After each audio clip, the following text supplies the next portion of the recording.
Roy Stevens, March the 29th will mark 40 years since the first London Marathon.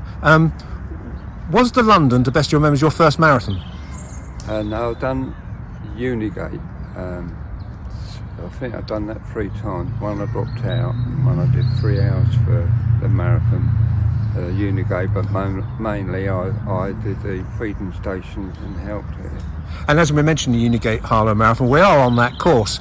It was a nippy course for some of those hills, wasn't it? Yeah, because you went up Greyhound Hill, which was a killer and everything. So Twice, yeah. It was a really hard race. So your pedigree prior to 1981, what distance would you say was your specialist distance? 10,000 metres, 10 miles, and up to 15, not usually any more than that normally. And it gives a feel for your, don't be modest now, it gives a feel for your, say, 10 miles. What was your time? 49.57 for 10 miles. That's But swift. it was a flat course, so I've got to say it was a flat course. So. And I finished 16th, so it was one in 46 minutes. So. And so you were running for, which club were you running for? Shaftesbury Harriers, which is now called Shaftesbury Barnet.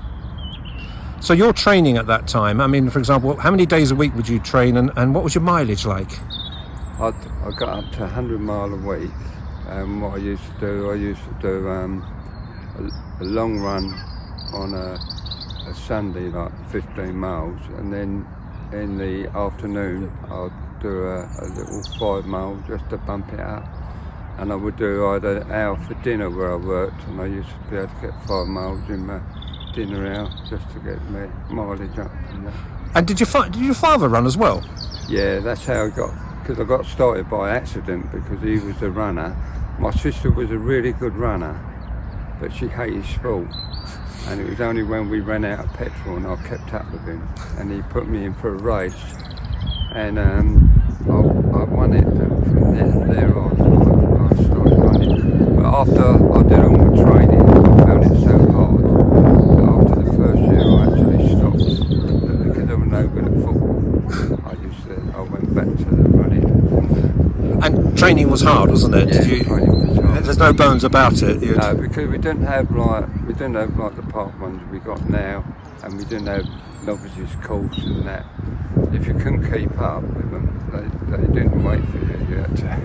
You got shouted at. Yeah, and you had to be careful, because I told my dad, and my dad asked how I was getting on, and I said I got a bit of stitch, and they all run away from me. So I learned not to say anything. So, what are your memories of London? Did you enjoy the run? Yeah, it was. Because it was a bigger field. 8,000 people must have been a big step up in fields you were in. Yeah, I know, and there was so many people. And when it actually started, because I got a train from Loughton's tube station to Charing Cross to get me to the start. I got there at 8 o'clock, and then when we all started, when the gun went off, I wasn't even near the front line, because it was a little while before I actually crossed the line, because we were walking, because there's so many people, you couldn't run for a while till it all like spread out a bit. So that must have been quite frustrating. It's been like, come on, get on with it. I want to start running. Yeah, because I didn't take it as I took it as a race, because I didn't take it as a fun run. So I said I wanted to actually race it. But the atmosphere there was like brilliant in that. Were you surprised? Did you get out on the main roads, out into Greenwich, etc., and thinking, why are people watching me run? Yeah, because they all seemed to want to take part, because there was this lady, she had a washing up bowl full of cut up in quarters oranges, and she come next to me telling me, take an orange. I said I don't want one, and I had to take her because she wouldn't leave. She wouldn't go away. But the atmosphere was so good, and each area that you went through, when you come in, there's all music playing and everything. And the hardest bit was the Isle of Dogs, because when you went into the Isle of Dogs, there was you went through a big tunnel, and there was no support there at all. And just as you're coming out from the end of the tunnel, you could hear all the shouting and the music and everything, and it's such a fantastic atmosphere. When did you start to get tired? If ever. Oh, I did get tired. I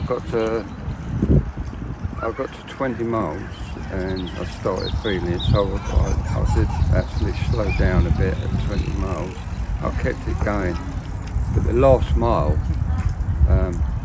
seemed to go on forever. And it's so hard, and my legs were like going like that's all jelly and everything. And that.